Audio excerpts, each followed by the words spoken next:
आपके कटिहार के अंदर बड़े बड़े पैसे वाले होंगे, उनका पैसा मौत से नहीं बचा पाया। कोई पूर्णिया के लाइन बाजार का हॉस्पिटल मौत से नहीं बचा पाया। कोई पटना का बड़े से बड़ा डॉक्टर मौत से नहीं बचा सकता है। कोई बड़े से बड़ा डॉक्टर ऐसा इंजेक्शन नहीं लगा सकता है जिससे मौत ना आए। मेरे भाइयों, ये दुनिया कब धोखा दे दे, ये जिंदगी कब साथ छोड़ दे, कोई नहीं जानता है। तो इस दुनिया के पीछे ना भागो, भागना है अल्लाह की तरफ भागो, भागना है। वसारिऊ इला मगफिरतिम मिन रब्बिकुम व जन्नतिन अर्दुहा समावातु वल अर्ज़। दौड़ना है मेरे भाइयों, जन्नत की तरफ दौड़ो जिसकी लंबाई चौड़ाई जमीन और आसमान के बराबर है। इस अल्लाह ताला फरमाता है, ज़हरल फसादु फिल बर्रि वल बहरी बिमा कसबत अयदिन नास। तुम्हारे ऊपर जो भी मुसीबतें आती हैं, जो भी परेशानियां आती हैं, वो तुम्हारे अपने हाथों की कमाई होती है, अपने अमाल का नतीजा होता है। अल्लाह ताला कुरान में दूसरी जगह इरशाद फरमाता है, वमा असाबकुम मिन मुसीबह फबिमा कसबत अयदीकुम व यअफू अन कसीर। आए मुसलमानों, तुम्हारे ऊपर जो भी मुसीबतें आती हैं, तुम्हारे ऊपर जो भी परेशानियां आती हैं, वो तुम्हारे अपने हाथों की कमाई होती है, अपने अमाल का नतीजा होता है। और उसके बाद अल्लाह ताला ने एक जबरदस्त बात इरशाद फरमाई कि अल्लाह ताला हर गुनाह पर तुम्हारी पकड़ नहीं करता है। व यअफू अन कसीर, बहुत से गुनाह तो अल्लाह ताला यूं ही माफ कर देता है, हर गुनाह पर अल्लाह ताला तुम्हारी पकड़ नहीं करता है। तो मालूम ये चला, जो मुसीबतें हमारे और आपके सामने हैं उसका जिम्मेदार कोई और नहीं, हम हैं। मेरे भाइयों, मुझे बताएं, हम और आप 100 साल तक क्या करते रहे? हम और आप जिन्हें गालियां देते हैं, जिन्हें बुरा भला कहते हैं, मैं उनको अच्छा नहीं कह रहा हूं, मैं उनकी तारीफ नहीं कर रहा हूं, लेकिन आप जरा 100 साल की तारीख उठाए तो आपको मालूम चलेगा 100 साल उन्होंने बहुत मेहनत की है, उन्होंने अपने स्कूल बनवाए, कॉलेज बनवाए। आए मुसलमानों, मुझे ये बताओ, तुम्हारा कौन सा बड़ा तालीमी इदारा है, कौन सी बड़ी दरसगाह है, कौन सी बड़ी यूनिवर्सिटी है? आज मुसलमान अपने अमाल की वजह से मारा जा रहा है, आज मुसलमान अपने अमाल की वजह से पीटा जा रहा है, दर दर की ठोकरें खाने पर मजबूर है। आए मुसलमानों, तुम मुसलमान तो अपने आप को कहते हो, तुम ये इकरार करते हो ला इलाहा इल्लल्लाह मुहम्मदुर रसूलुल्लाह, अल्लाह के अलावा कोई इबादत के लायक नहीं है और मोहम्मद अल्लाह ताला के रसूल हैं और उसके बंदे सल्लल्लाहु अलैहि वसल्लम। लेकिन आए मुसलमानों, जब तुम्हारी मस्जिदों में अजान होती है और तुम्हारी मस्जिद का मुअज्जिन अजान के जुमलों को इन अल्फाज में शुरू करता है, अल्लाहु अकबर अल्लाहु अकबर, दुनिया की हर मस्जिद में यही अजान हो रही है, आपके सीमापुर के अंदर भी यही अजान हो रही है, अल्लाहु अकबर, जिसका मतलब ये है अल्लाह ताला सबसे बड़ा है। अल्लाह ताला बहुत बड़ा नहीं, सबसे बड़ा, उससे बड़ा कोई नहीं है।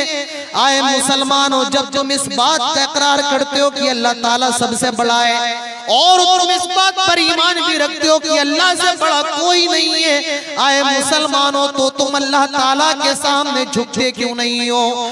तुम अल्लाह की बंदगी अख्तियार क्यों नहीं करते हो? तुम अल्लाह के हुक्म की पासदारी क्यों नहीं करते हो? तुम जनाबे मुहम्मद रसूलुल्लाह सल्लल्लाहु अलैहि वसल्लम की सुन्नत पर अमल क्यों नहीं करते हो? आए मुसलमानों, तुम अपने आप को मुसलमान तो कहते हो, लेकिन अल्लाह और उसके रसूल की बात क्यों नहीं मानते हो? मेरे भाइयों, आज इसीलिए अल्लाह की मदद नहीं आ रही है।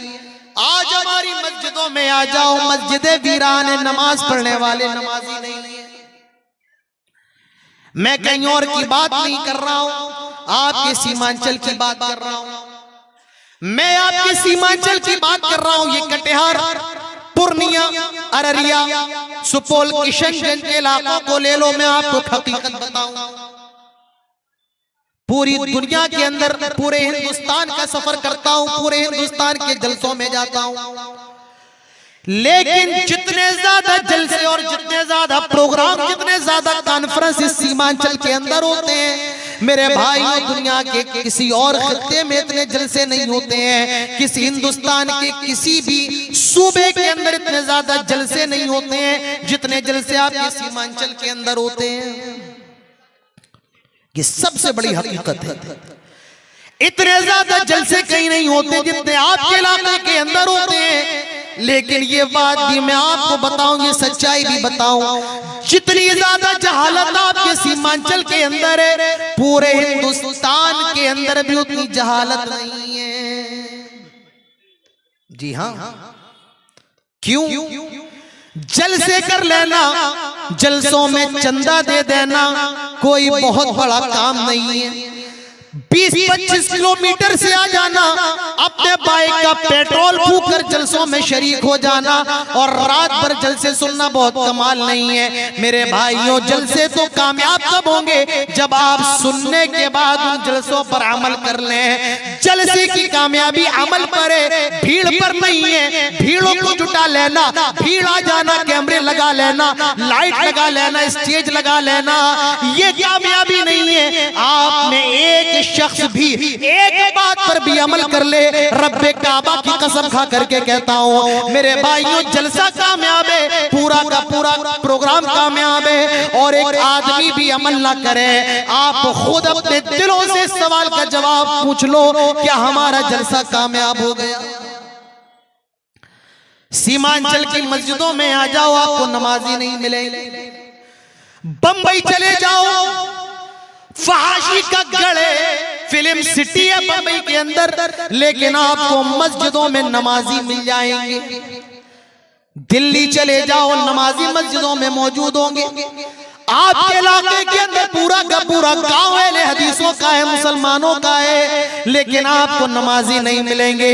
मेरे भाइयों, मस्जिदों को बड़ा बना लेना, मस्जिदों को शानदार बना लेना, मस्जिदों में पत्थर लगा लेना, मस्जिदों में टाइल्स लगा लेना, ये बड़ी बात नहीं है। मस्जिदों को आबाद करना ये बड़ी बात है। शायर कहता है, मस्जिद तो बना दी शब भर में, ईमान की हरारत वालों ने दिल अपना पुराना पापी है, बरसों में नमाजी बन न सका। मेरे भाइयों, अपनी मस्जिदों को शानदार बनाओ और अपनी मस्जिदों को जानदार भी बनाओ। आज हमारे ऊपर जो मुसीबतें आ रही हैं वो हमारे अमाल की वजह से आ रही हैं। आज अल्लाह ताला की मदद नहीं आती है। आज मुसलमान नमाजों के अंदर दुआएं कर रहे हैं, जलसों के अंदर खतीब रो रो के चिल्ला रहा है, अल्लाह से फरियाद कर रहा है, लेकिन आज अल्लाह ताला अपनी मदद नाजिल नहीं कर रहा है। क्यों? क्या आपने कभी सोचा है? क्या आपके जहन में कभी ये बात आई है? नहीं। आओ मेरे भाइयों, मैं आपको बताऊं अल्लाह ताला अपनी मदद क्यों नाजिल नहीं कर रहा है।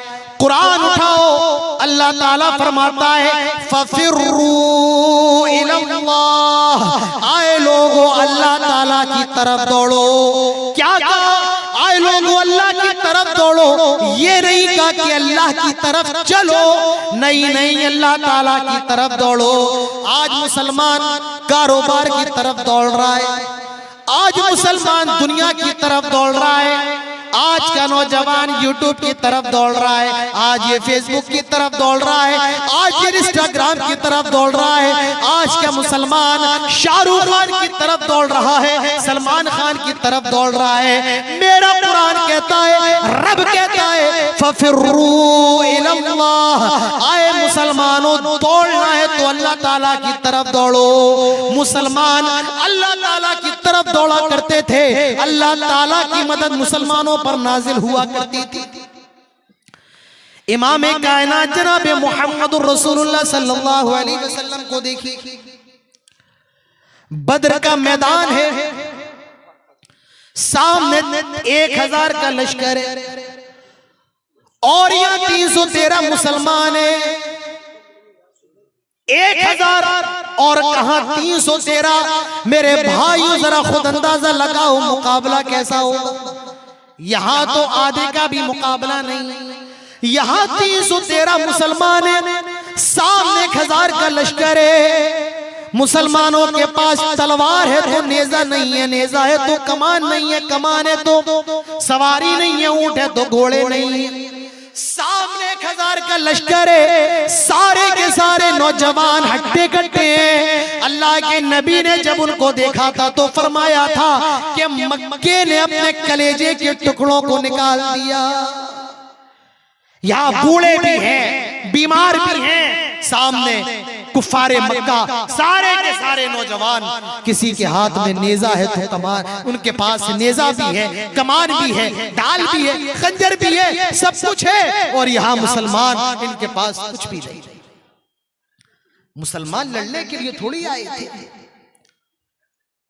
अल्लाह के नबी को ये मालूम नहीं था, सहाबा को नहीं मालूम था कि मुकाबले की नौबत आ जाएगी, सब आराई हो जाएगी।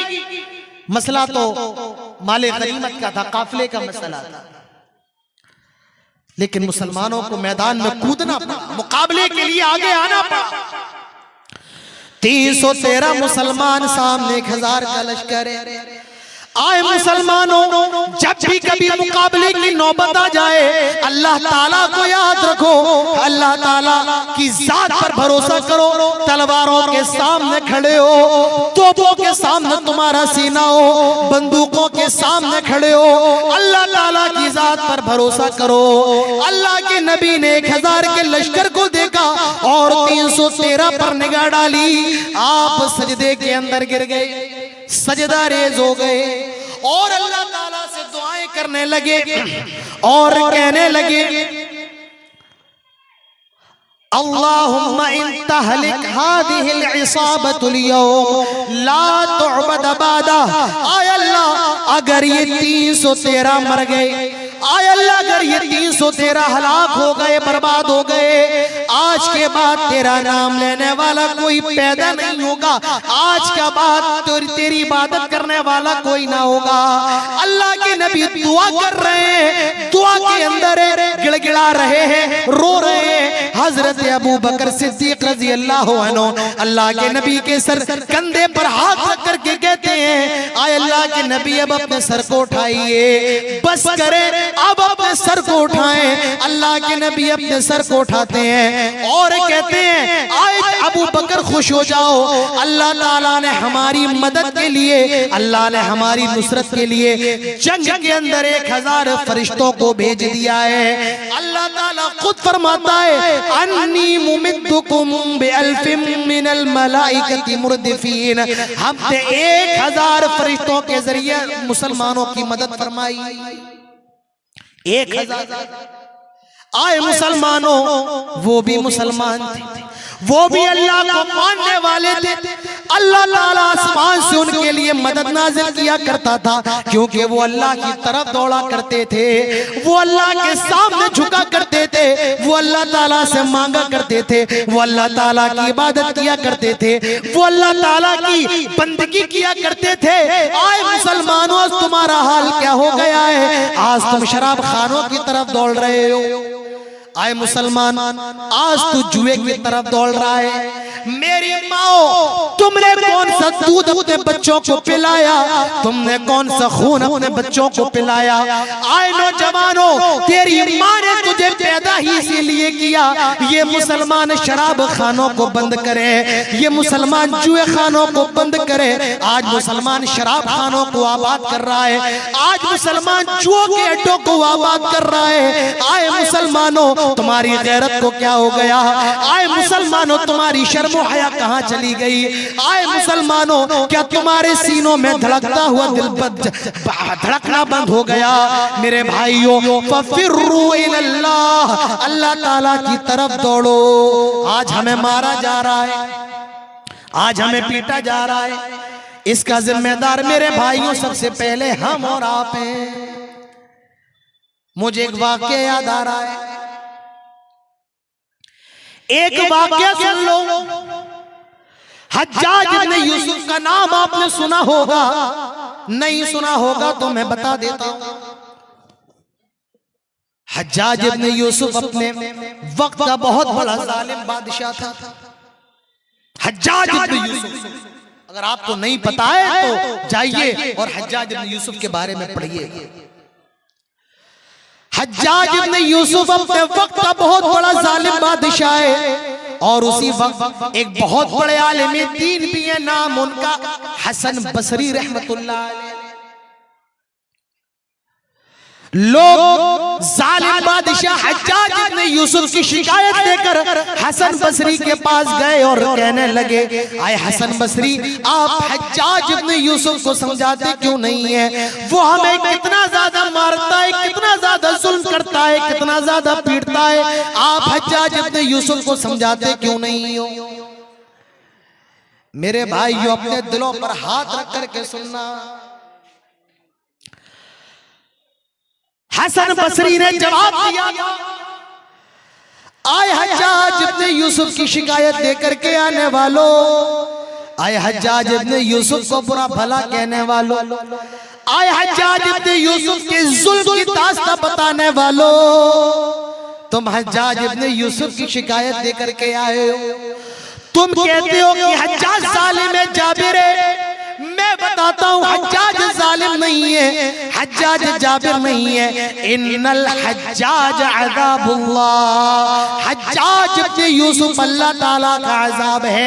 मा जअल हज्जाज इल्ला बिज़ुनूबिना, हज्जाज हमारे गुनाहों की वजह से हम पर मुसल्लत हुआ है। मेरे भाइयों, मालूम ये चला, जब मुसलमान गुनहगार हो जाए, इस्लाम को छोड़ दे, जब मुसलमान तौहीद को छोड़ दे, अल्लाह ताला जालिम और जाबिर बादशाह पर मुसल्लत कर देता है और मुसलमान दीन पर रहे, इस्लाम पर रहे, तौहीद की रस्सी को मजबूती से पकड़े रहे। मेरे भाइयों, याद रखो, अल्लाह ताला दुनिया में भी मुसलमानों की मदद करता है और आखिरत में भी मुसलमानों को सुरखरू करता है। आज मुल्क के हालात क्या है? मैंने अपनी नजरों से देखा है, अपनी नजरों से देखा है। आप तो कटिहार के अंदर होंगे, कोई अपने गांव के अंदर हो। मैंने अपनी नजरों से 22 जनवरी का मंजर देखा है। 5 घंटे मैंने लखनऊ एयरपोर्ट पर बिताए, मैंने वो मंजर देखा है। मेरे भाइयों, आज सबसे बड़ा खतरा ईमान का खतरा है। मैं आपको ये भी बताता चलूं, आज सबसे बड़ा खतरा ये नहीं कि आपका माल लूट लिया जाए, आज सबसे बड़ा खतरा ये नहीं आपके घरों पर बुलडोजर चला दिया जाए, सबसे बड़ा खतरा ईमान का खतरा है। मेरे भाइयों, दुनिया के अंदर मर जाना, मिट जाना, ये तो गवारा कर लेना, लेकिन ईमान के साथ समझौता करना गवारा ना करना, ईमान के साथ कंप्रोमाइज ना करना, ईमान के साथ समझौता ना करना। आज जो भी अटैक हो रहा है हमारे और आपके अकीदों पर हो रहा है, मुसलमानों को ईमान के मामले में कमजोर करो, इनको इस्लाम से दूर करो, इनको दूसरों के सामने झुकने वाला बनाओ, इनके ईमान को कमजोर करो। लेकिन मेरे भाइयों, एक मुसलमान, एक मोमिन मर तो सकता है, अपने आप को अल्लाह के रास्ते में कुर्बान तो कर सकता है, जल सकता है, लेकिन अपनी पेशानी को एक अल्लाह के अलावा, एक अल्लाह के सिवा किसी के सामने झुकना ये बर्दाश्त नहीं कर सकता है। मेरे भाइयों, अपने ईमान को मजबूत करने की जरूरत है। मैं बहुत खुल के नहीं बोल सकता। हालात क्या है?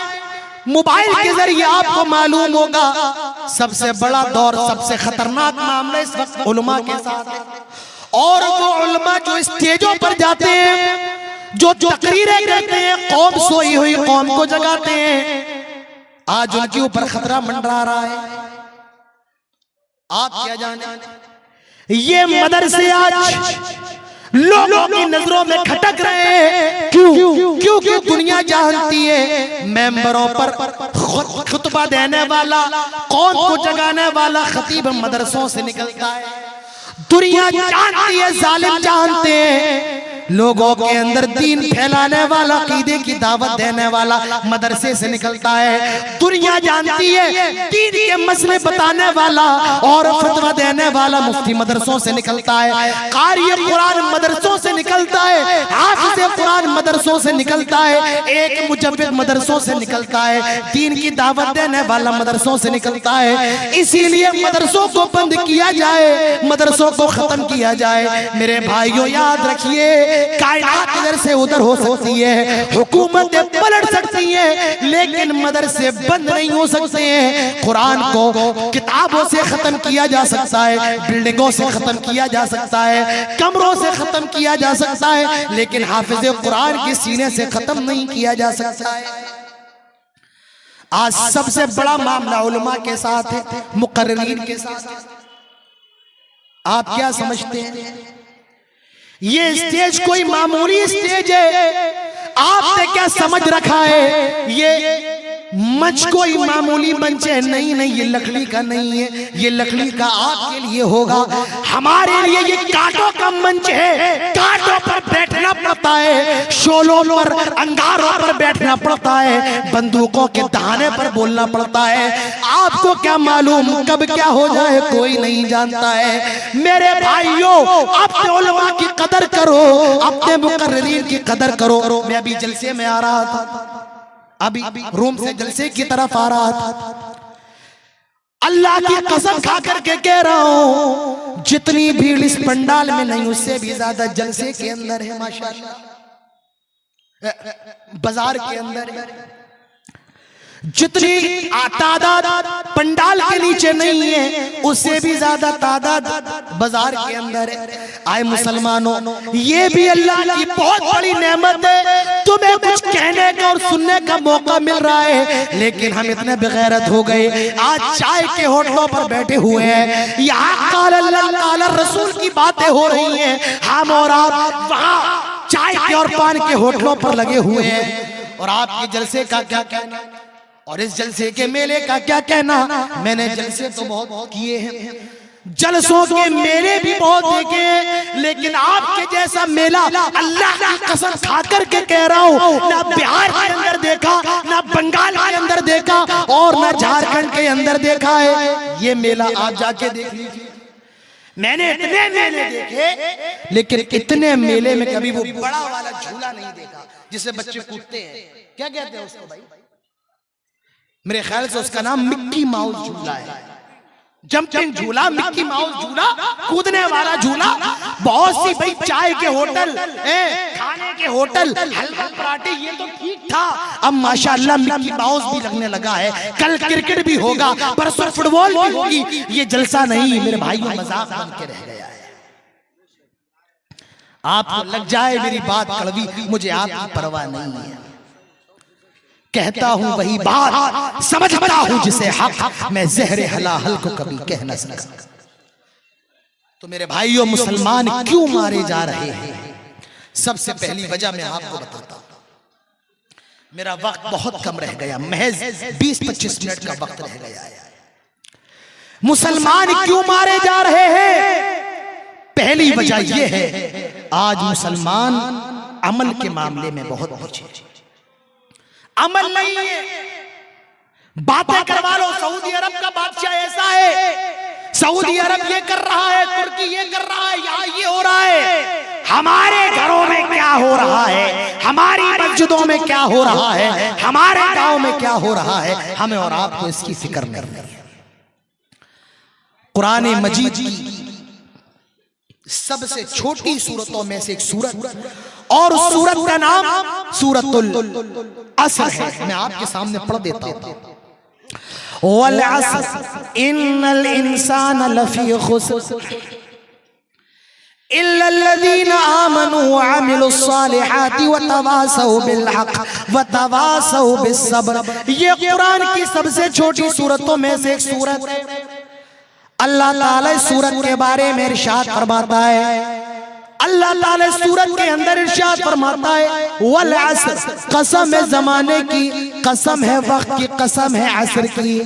इन्नल इंसान लफी खुस्र, जितने भी इंसान है सारे के सारे खसारे के अंदर, बर्बादी के अंदर, घाटे के अंदर, हलाकत के अंदर, लॉस के अंदर है। सारे इंसान मेहनत मजदूरी करके 2 वक्त की रोटी खाने वाला भी खसारे के अंदर है, और सरकारी मदरसों का टीचर 50-60 हजार कमाने वाला भी खसारे के अंदर है। खेत में मेहनत मजदूरी करने वाला भी खसारे के अंदर है, और बड़े बड़े फैक्ट्रियों का मालिक भी खसारे के अंदर है। काला भी खसारे के अंदर है, गोरा भी खसारे के अंदर है। जितने लोग हैं सारे के सारे खसारे के अंदर, बर्बादी के अंदर, घाटे के अंदर, हलाकत के अंदर हैं। इल्लल्लज़ीना आमनू, मगर हाँ जो ईमान लेकर के आ जाए, जो अल्लाह पर ईमान ले आए, अल्लाह के नबियों पर ईमान ले आए, अल्लाह की किताबों पर ईमान ले आए, अल्लाह के फरिश्तों पर ईमान ले आए, क़यामत के दिन पर ईमान ले आए, और तकदीर के अच्छे बुरे पर ईमान ले आए। जो अल्लाह को रब माने, जो अल्लाह के सामने झुके, जो अल्लाह ताला की बंदगी करे, जो अल्लाह ताला की इबादत करे। बेटा मांगना हो तो अल्लाह ताला से मांगे, बेटी मांगना हो तो अल्लाह ताला से मांगे। मुश्किल कुशा, हाजत रवा, बिगड़ी बनाने वाला अल्लाह ताला को समझे। इल्लल्लज़ीना आमनू, जो ईमान लेकर के आ जाए, और ईमान लाने के बाद फरमाया वामिलुस्सालिहात, जो नेक अमल करे। सिर्फ ईमान ले आना ही काफी नहीं है, ईमान लाने के बाद आपको नेक अमल भी करना पड़ेगा। आपको सर्दी में, कड़कड़ाती ठंडी में, फजर की नमाज में उठना पड़ेगा। आपको गर्म पानी मयसर नहीं है, ठंडे पानी से ही वुजू करना होगा। लेकिन मस्जिद में आना है, नमाज अदा करना है। रात में अपनी अपनी बीवी से हम बिस्तरी किए, मुलाकात किए, फजर की नमाज में गुस्ल करके आना है। आप अगर रात में नापाक हो गए, एहतलाम हो गया है, नाइट फॉल हो गया है, आपको गुस्ल करके आना होगा। मेरे भाइयों, नमाज किसी भी हाल में माफ नहीं है। अल्लाह के नबी ने तो यहाँ तक फरमाया, अगर कोई खड़े होकर के नहीं पढ़ सकता है वो बैठ करके पढ़ ले। अगर कोई बैठ के पढ़ने की ताकत नहीं रखता है वो लेट करके पढ़ ले। और अगर कोई लेट करके भी नहीं पढ़ सकता है तो वो हरकत से, आंखों की हरकत से पढ़ ले। लेकिन नमाज किसी भी हाल में माफ नहीं है। पानी नहीं है, मिट्टी से तयम्मुम करना है, लेकिन नमाज पढ़ना है। बीवी से हम बिस्तरी की है, पानी नहीं है, मिट्टी पर हाथ मार लो, हाथ मार के फूंक लो, चेहरे पर फेर कर बाएं हाथ से दाएं हाथ की हथेली और दाएं हाथ से बाएं हाथ की हथेली पर मसा कर लो। ये आपका तयम्मुम हो गया। और तयम्मुम करने के बाद नमाज आपको पढ़ना पड़ेगी। वामिलुस्सालिहात, नेक अमल आपको करना है। और मेरे भाइयों, सबसे अफजल चीज कलमे के बाद ला इलाहा इल्लल्लाह, तौहीद है सबसे पहली चीज। और तौहीद के बाद दूसरा नंबर नमाज का है, जो किसी भी हालत में माफ नहीं है। नमाज इतनी अहम इबादत, इतनी अहम इबादत मुसलमानों, अल्लाह के नबी ने उस नबी पर जिस पर हम और आप ईमान लेकर के आए हैं, अल्लाह के नबी ने तो नमाज के बारे में यहाँ तक फरमाया कि मेरा जी चाहता है मैं अपने नमाज पढ़ाने की जगह पर मुसल्ले पर किसी और को खड़ा कर दूं और मैं जाऊं मदीने की गलियों का चक्कर लगाऊं और जो मुझे अपने घर के अंदर मिल जाए, मेरा जी चाहता है मैं उसके घर को आग लगा दूं। ये नमाज का मामला है। मेरे नबी को नमाज इतनी महबूब थी और आज उस नबी के मानने वाले उन्होंने नमाज को खिलौना बना लिया। जब चाहो तब पढ़ लो और जब चाहो तब छोड़ दो। नहीं नहीं मेरे भाई, नमाज कोई आसान चीज नहीं है। जब चाहो पढ़ लो, जब चाहो छोड़ दो। नहीं, नमाज आपको हर हाल में पढ़ना है। नमाज ऐसी बात है कि जो बालिग होने से पहले जरूरी है अपने बच्चे को आप हुक्म दें। अल्लाह के नबी फरमाते हैं मुरू औलादकुम बिस्सलाह वहुम अबनाउ सब'i सिनीन। आए अपने बच्चों को कॉलेज में पढ़ाने वालों, आए अपने बच्चों को आला तालीम दिलाने वालों, दिलाओ। शरीयत मना नहीं करती है, तुम खूब दिलाओ, इंग्लिश पढ़ाओ, साइंस पढ़ाओ, मेडिकल पढ़ाओ, जो पढ़ाना है पढ़ाओ। शरीयत कहती है बच्चा 7 साल का हो जाए पहले नमाज का सबक पढ़ाओ, नमाज सिखाओ। मुर्रू औलादकुम बिस्सलाह, जब बच्चे 7 साल के हो जाए नमाज पढ़ने का हुक्म। कितने साल के? 60 नहीं कह रहा हूं, 60 समझ रहे हैं क्या? अरे 7 है 7। मुझे लगता है कुछ लोगों ने 7 को 60 समझ रखा है। जब 60 के हो जाओ, मुंह में दांत भी नहीं, पेट में हाथ नहीं, लड़खड़ा के चल रहे हैं। आप देखिए मस्जिद के अंदर ज्यादा कौन होते हैं? नौजवान थोड़ी ना होता है, बेचारे बुजुर्ग होते हैं। अल्लाह के नबी फरमाते 7 साल के हो गए नमाज सिखाओ, बताओ, हुक्म दो, लेकर के आओ। और 10 साल का हो जाए और नमाज पढ़ने ना जाए, हमारा इस्लाम कहता है, हमारे नबी कहते हैं मारो और मार के मस्जिद में लेकर के आओ, क्योंकि अब नमाज से भाग नहीं सकता है, अब नमाज की छूट नहीं। अल्लाह ताला फरमाता है मुरू औलादकुम बिस्सलाह, आए लोगों अपने बच्चों को नमाज का हुक्म दो, वस्तबिर अलैहा, और तुम भी नमाज पर जम जाओ, नमाज की पाबंदी करो। ला नसअलुका रिज़्क़न नहनु नरज़ुकुका वल आक़िबतु लित्तक़वा, हम तुमसे रोजी नहीं मांगते हैं, हम तुमसे खाना नहीं मांगते हैं, बल्कि हम उल्टा तुम्हें रोजी देने वाले हैं, हम उल्टा तुम्हें रिज़्क़ देते हैं। मेरे भाइयों, आज नौजवानों का हाल देखें, रात के 2-2 बजे 3-3 बजे तक मोबाइल में लगे हुए हैं, यूट्यूब में लगे हुए हैं, फेसबुक में लगे हुए हैं। जब रात के 2 बजे सोओगे, मुझे बताओ फजर में आंख कैसे खुल सकती है? तो मेरे भाइयों, आपको नेक अमल भी करना पड़ेगा, आपको नमाजें भी पढ़ना है। अल्लाह ने अगर माल दिया है और वो माल निसाब को पहुंच चुका है, आपको ज़कात भी अदा करना है। अल्लाह ने अगर पैसा दिया, हज भी करना है। मेरे भाइयों, वअमिलुस सालिहात, नेक अमल करना है। अल्लाह ने ईमान के बाद फौरन अमल का जिक्र फरमाया। आए लोगों, तुम्हें अमल करना है, ईमान, पहले ईमान लेकर के आओ। मेरे भाइयों, अपने ईमान को मजबूत करो अल्लाह की जात पर। आज ये ईमान खत्म। मैं आपको एक मिसाल देता हूं अजीजाने मोहतरम, सुनिए।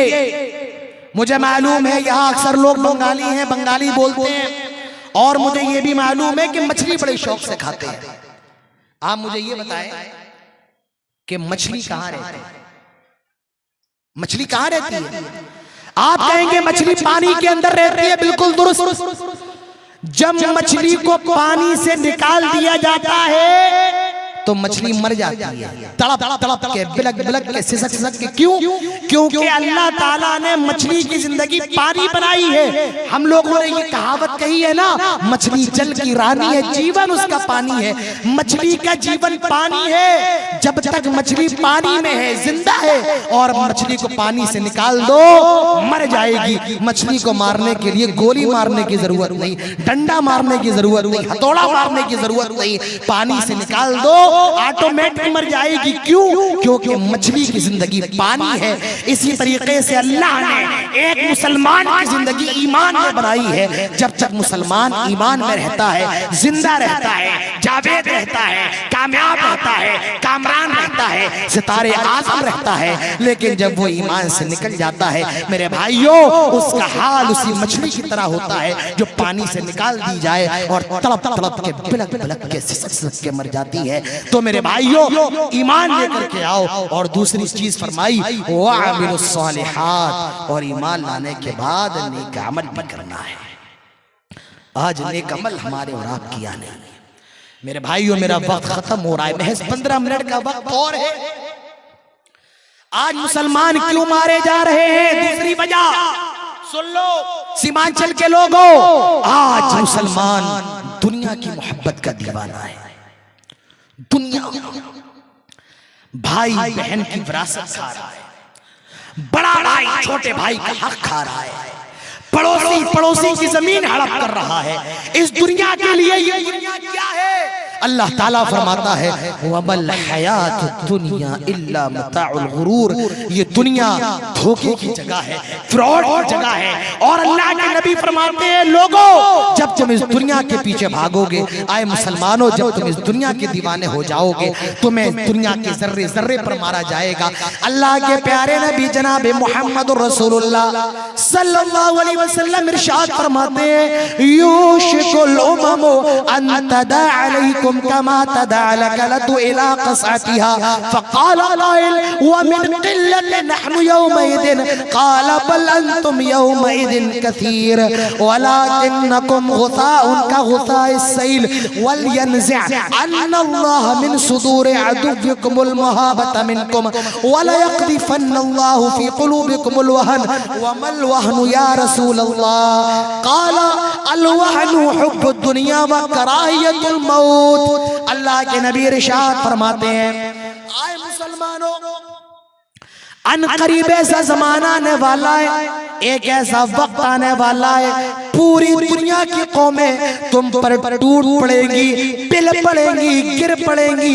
किस तरह कमा तदाअलकलतु इला क़सअतिहा, जिस तरह भूखे लोग दस्तरखान को देख करके टूट पड़ते हैं, जिस तरह भूखे लोग दस्तरखान को देख करके टूट पड़ते हैं, पूरी दुनिया की उम्मतें तुम पर टूट पड़ेगी, पिल पड़ेगी। एक सहाबी सवाल करते हैं वमिन क़िल्लतिन नहनु यौमइदिन, आए अल्लाह के नबी क्या उस दिन हमारी तादाद कम होगी, क्या हम थोड़े होंगे? आपने फरमाया नहीं नहीं बल अंतुम कसीर, आए मुसलमानों तुम्हारी तादाद बहुत ज्यादा होगी, तुम्हारी तादाद बहुत ज्यादा होगी।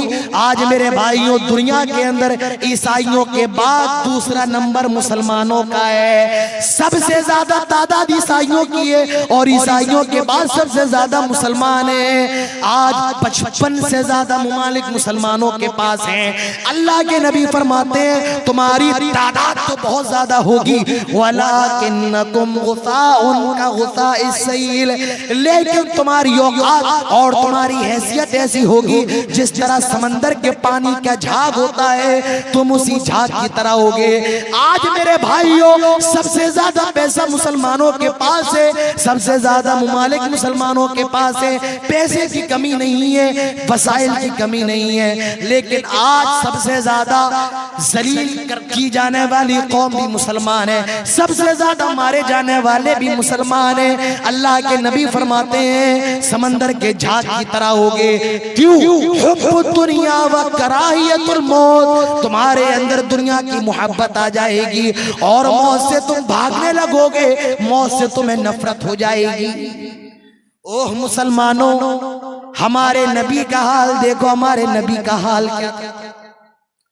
अल्लाह के नबी खजूर के पत्तों की बनी हुई चटाई पर लेटे हुए हैं। नाम रसूलुल्लाह अला हसीरिन, खजूर के पत्तों की बनी हुई चटाई पर आराम कर रहे हैं। जब अल्लाह के नबी सोकर के फारिग हुए, सहाबा ने देखा आपकी पीठ पर चटाई के निशानात हैं। एक सहाबी अल्लाह के नबी से कहते हैं लबित्तखज़ना लका बिताआ, अल्लाह के नबी मुझे इजाजत दे हम आपके लिए एक बिस्तर का इंतजाम फरमा दें। आए अल्लाह के नबी आप इस खजूर की बनी हुई चटाई पर लेटे हुए हैं, आप अगर इजाजत दे हम आपके लिए एक बिस्तर का इंतजाम फरमा दें। अल्लाह के नबी जवाब देते हैं माली वलिद दुनिया अना कराकिब इस्तदल्ला तहत शजरा राहा सुम्मा तरका। आए मेरे सहाबा इस दुनिया में मैं एक मुसाफिर की तरह हूँ, एक दरख्त नजर आया, पेड़ नजर आया और उसमें मैं उस पेड़ के नीचे आराम करने के लिए लेट गया और जब सो करके उठा फिर अपनी मंजिल की तरफ चल दिया। आए लोगों ये दुनिया तुम्हारी हकीकी मंजिल नहीं है, इसीलिए अब्दुल्लाह इब्न उमर कहा करते थे कुन फि दुनिया का अन्नका इदा अमसैत फला तंतज़िर सबा।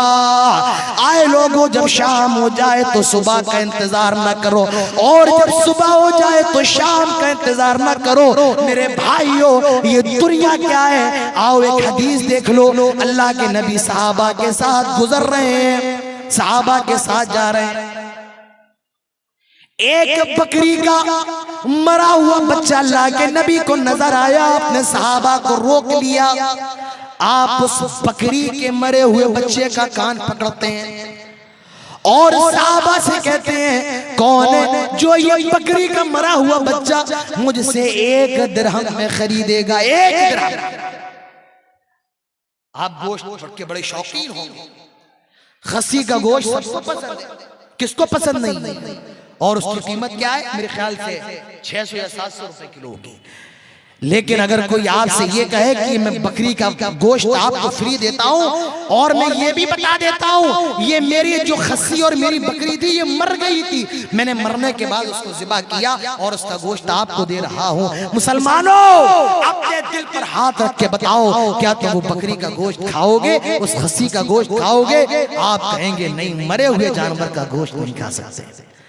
अल्लाह के नबी कहते हैं, कौन है जो मरे हुए बकरी के बच्चे का गोश्त खाएगा?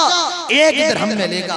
सहाबा कहते हैं, अल्लाह के नबी ये मरा हुआ है, सड़ा हुआ है, इसके अंदर से बदबू निकल रही है। इमाम कायनात, 1 दिरहम तो दूर की बात है, 1 रुपए तो दूर की बात है, अगर आप फ्री में देंगे तब भी हम लेने के लिए तैयार नहीं। उस वक्त उस इमाम कायनात का जवाब सुनो, इमामुल अंबिया का जवाब सुनो। आए नबी का कलमा पढ़ने वालों और दुनिया के दीवानों, मेरे नबी ने उस वक्त कहा था, वल फवल्लाही लद्दुनिया अहवनु अलल्लाहि मिन हादा अलैकुम। आए मुसलमानों, जितनी नफरत तुम्हें इस बकरी के मरे हुए बच्चे से है, तुम्हारी नजरों में ये बकरी का मरा हुआ बच्चा जितना ज्यादा गया गुजरा है, अल्लाह रब्बुल आलमीन की नजर में इस दुनिया की हैसियत, इस दुनिया की औकात इस बकरी के मरे हुए बच्चे से भी ज्यादा गई गुजरी है। मेरे भाइयों, ये दुनिया है। किसने दुनिया को छोड़ा है? आपके गांव के अंदर बड़े बड़े सेठ होंगे, आज वो कब्रों के अंदर है। आपके कटिहार के अंदर बड़े बड़े पैसे वाले होंगे, उनका पैसा मौत से नहीं बचा पाया। कोई पूर्णिया के लाइन बाजार का हॉस्पिटल मौत से नहीं बचा पाया। कोई पटना का बड़े से बड़ा डॉक्टर मौत से नहीं बचा सकता है। कोई बड़े से बड़ा डॉक्टर ऐसा इंजेक्शन नहीं लगा सकता है जिससे मौत ना आए। मेरे भाइयों, ये दुनिया कब धोखा दे दे, ये जिंदगी कब साथ छोड़ दे, कोई नहीं जानता है। तो इस दुनिया के पीछे ना भागो, भागना है अल्लाह की तरफ भागो, भागना है। वसारिऊ इला मगफिरतिम मिन रब्बिकुम व जन्नतिन अर्दुहा समावातु वल अर्ज़। दौड़ना है मेरे भाइयों, जन्नत की तरफ दौड़ो जिसकी लंबाई चौड़ाई जमीन और आसमान के बराबर है। इस दुनिया के पीछे ना दौड़ो। हजरत खालिद इब्न वलीद 40,000 का लश्कर लेकर के जाते हैं शाम की तरफ। शाम के जनरल को मालूम चला 40,000 का लश्कर, शाम का जनरल कहता है, आए खालिद इब्ने वलीद, क्या तुम पागल हो गए हो? मेरे पास 1.5 लाख का लश्कर है, तुम 40,000 का लश्कर लेकर के आए। 1 लाख से टकराने के लिए 40,000 का लश्कर। आए खालिद इब्ने वलीद, क्या पागल हो गए हो? 1.5 लाख से टकराने के लिए 40,000 लेकर के आ रहे हो? आए मेरी कौम के गुयूर नौजवानों, खालिद इब्ने वलीद का जवाब सुनो। हजरत खालिद इब्ने वलीद ने जवाब दिया, आए शाम के गवर्नर, तेरे साथ जो 1.5 लाख का लश्कर है, उनको जितनी मोहब्बत अपनी जिंदगी से है, मेरे साथ जो 40,000 हैं, उनको उतनी ही मोहब्बत अपनी मौत से है। ये वो मुसलमान थे जो अल्लाह की तरफ दौड़ा करते थे, जन्नत की तरफ दौड़ा करते थे, अल्लाह के हुक्म की पासदारी के लिए अपनी जानों को कुर्बान कर दिया करते थे। आए मुसलमानों, आज तुम दुनिया की तरफ दौड़ रहे हो, इसीलिए पूरब में भी तुम्हें मारा जा रहा है, पश्चिम में भी मारा जा रहा है, उत्तर में भी मारा जा रहा है, दक्षिण में भी मारा जा रहा है। आज मेरे भाइयों, मुसलमान इसलिए मारे जा रहे हैं, आज दुनिया के दीवाने हो गए हैं। दुनिया। तीसरी चीज, मेरा वक्त बहुत कम है मेरे भाइयों, मैं तकरीबन 1.5 घंटे का मौजू बना करके आया था।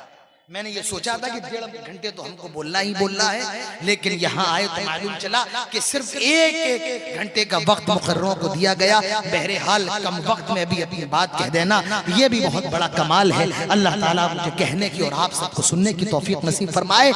मुसलमान क्यों मारे जा रहे हैं? तीसरी वजह, मुसलमानों ने आज अपने नबी जनाब मोहम्मद रसूलुल्लाह सल्लल्लाहु अलैहि वसल्लम की सुन्नतों को छोड़ दिया। आज नबी की मोहब्बत नहीं रही, नबी की सुन्नतें नहीं रही। कुरान सूरह तौबा पढ़ो, बहुत खुशी की बात है। गालिबन 4 बच्चे आज इस इदारे से फारिग हुए, हाफिज कुरान बने, हाफिज कुरान बने हैं मेरे भाइयों। कुरान को उन्होंने अपने सीनों के अंदर महफूज किया है। कुरान आप भी अपने बच्चों को हाफिज कुरान बनाए। दुनिया के अंदर सबसे बड़ी डिग्री जानते हो किसकी है? हाफिज कुरान की। डॉक्टर की नहीं, इंजीनियर की नहीं, प्रोफेसर की नहीं, सबसे बड़ी डिग्री हाफिज कुरान की है। क्योंकि हाफिज कुरान ये अल्लाह के कलाम को पढ़ने वाला, अल्लाह के कलाम को अपने सीने में महफूज रखने वाला है।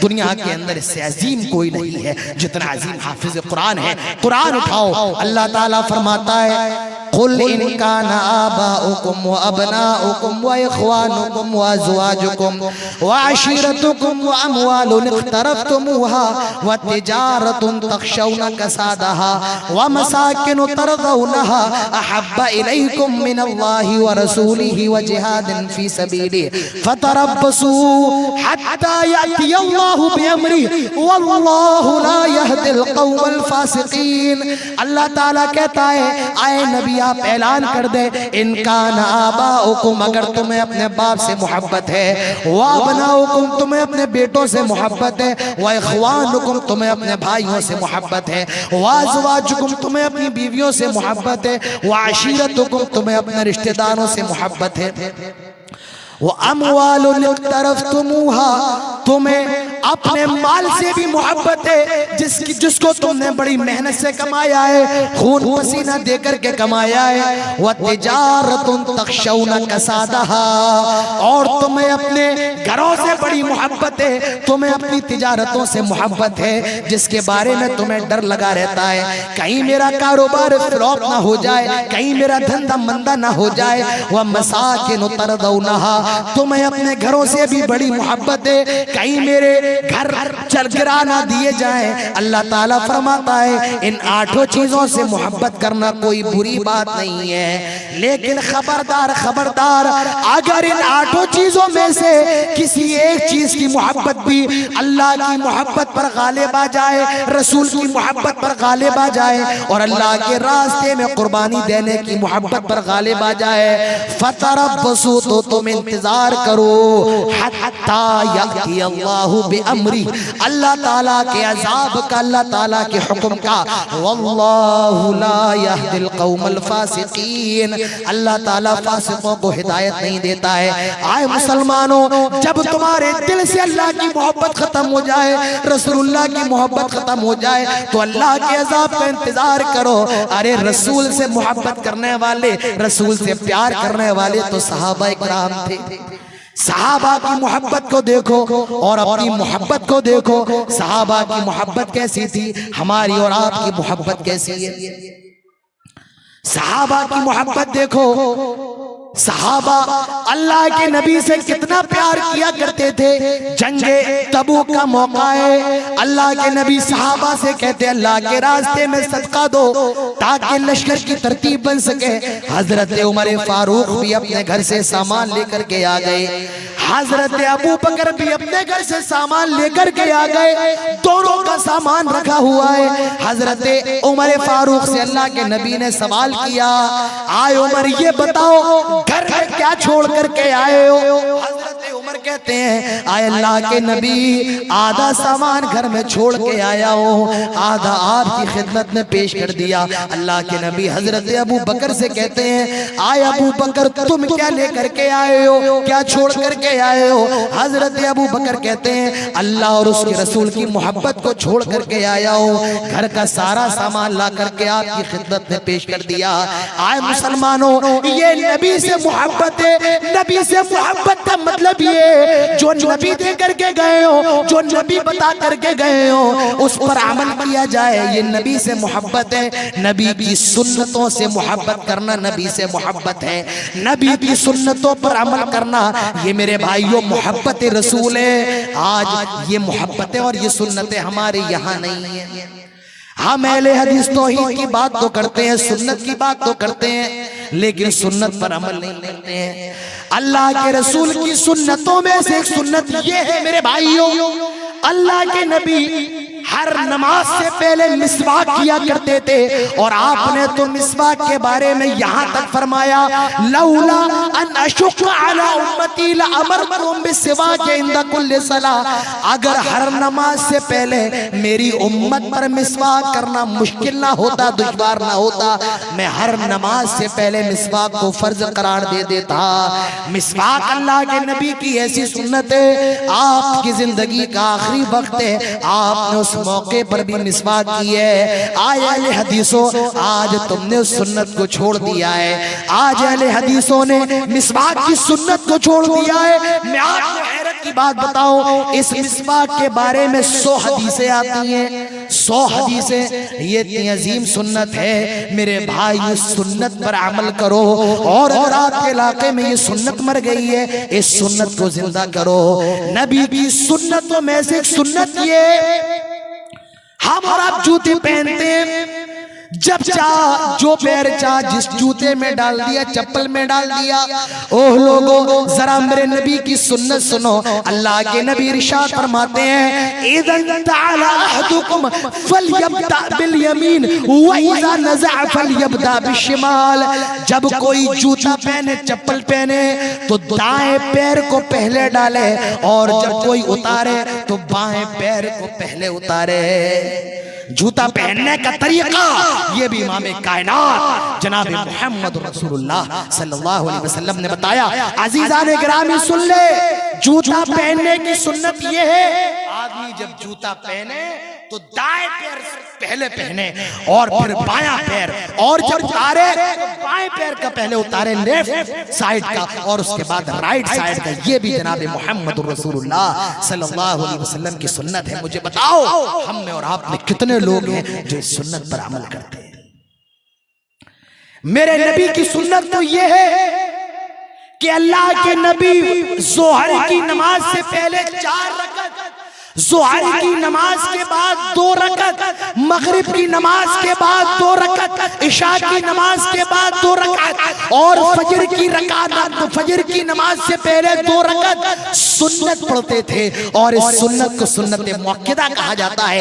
ये ऐसी सुन्नत है, ऐसी सुन्नत है कि अल्लाह के नबी ने सुन्नत को छोड़ा नहीं है, हमेशा मुदावमत बढ़ती है। और अल्लाह के रसूल के बारे में तो यहाँ तक आता है, कभी ये सुन्नत छूट गई हो तो अल्लाह के नबी ने उसको कज़ा भी किया है। मसला याद रखो, अगर सुन्नत मुअक्किदा छूट जाए उसकी भी कज़ा करना अल्लाह के रसूल से साबित है। अल्लाह के नबी फरमाते हैं, और इस हदीस की राविया हजरत उम्मे हबीबा रज़ी अल्लाह अन्हा है। हजरत उम्मे हबीबा कहती कि अल्लाह के नबी फरमाते हैं, मन सल्ला फी यौमिन व लैला 12 रकअतन बनल्लाहु लहू बैतन फिल जन्नह। जो आदमी दिन में 12 रकअत की मुहाफिजत करेगा, अल्लाह ताला जन्नत में उसको मकान देगा। और ये 12 रकअत अल्लाह के नबी खुद बताते हैं, जोहर की नमाज से पहले 4 रकअत, व बाद रकअतैन, और जोहर की नमाज के बाद 2 रकअत, रकअतैन बाद मगरिब, मगरिब के बाद 2 रकअत, रकातैन बाद इशा, इशा के बाद 2 रकअत, व रकातैन क़ब्ल अल फजर, और फजर की नमाज से पहले ये 2 रकअत। मेरे भाइयों, ये भी नबी से ये भी नबी की सुन्नत है। और जो आदमी सुन्नत पर जितना अमल करेगा वो अल्लाह के नबी से उतनी ही ज्यादा मोहब्बत करने वाला होगा। मेरे भाइयों, आज जरूरत है हम और आप अपने अंदर मोहब्बत रसूल का जज्बा पैदा करें। अगर मोहब्बत निकल जाएगी मेरे भाइयों, रसूल से मोहब्बत हमारे ईमान का हिस्सा है। हमारे ईमान का तकाजा है, हमारे ईमान का जुज़ है। अगर ये रसूल की मोहब्बत नहीं रही मेरे भाइयों, दुनिया के अंदर हमें मारा जाएगा, दुनिया के अंदर हमें पीटा जाएगा, दुनिया के अंदर हमारी औरतों को बेवा किया जाएगा, हमारे बच्चों के जनाजे उठाए जाएंगे। मेरे भाइयों, ये मोहब्बत अपने दिलों के अंदर पैदा करें। आए मुसलमानों, अपने भाई का दर्द समझो, अपने दूसरे भाई का एहसास अपने दिल के अंदर पैदा करो। अल्लाह के नबी फरमाते हैं, अल मुस्लिमु लिल मुस्लिमी कल बुनियान यशुद्दु बअदुहु बअदा।